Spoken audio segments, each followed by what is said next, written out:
صحیح بخاری حدیث نمبر 22۔ بسم اللہ الرحمن الرحیم۔ شروع اللہ کے پاک نام سے جو بڑا مہربان نہایت رحم والا ہے۔ آپ صلی اللہ علیہ وسلم نے فرمایا، جب جنتی جنت میں اور دوزخی دوزخ میں داخل ہو جائیں گے، اللہ پاک فرمائے گا، جس کے دل میں رائی کے دانے کے برابر بھی ایمان ہو اس کو بھی دوزخ سے نکال لو۔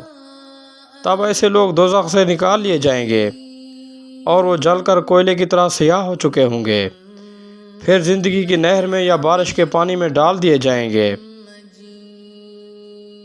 اس وقت وہ دانے کی طرح اگ آئیں گے، جس طرح ندی کے کنارے دانے اگاتے ہیں۔ کیا تم نے نہیں دیکھا کہ دانہ زردی مائل پیج در پیج نکلتا ہے؟